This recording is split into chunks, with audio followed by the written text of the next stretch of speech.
মানে এটা আমাদের দেশের গণতন্ত্র, গণতান্ত্রিক প্রতিষ্ঠান, সংবিধান, সাংবিধানিক কাঠামো, তার উপর চরমতম আক্রমণ। এক কথায় ড্রাকোনিয়ান ল।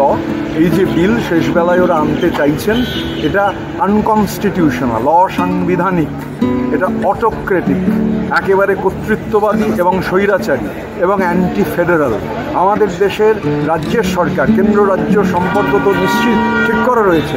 রাজ্যের সরকার কেউ যদি পাল্টাতে চান, তা পাল্টাতে পারেন কেবল রাজ্যের জনগণ, রাজ্যের লেজিসলেচার।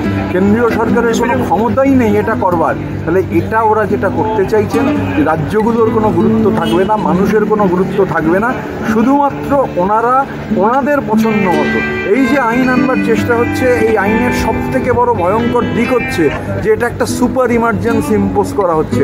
ওনা ইমার্জেন্সি নিয়ে কথা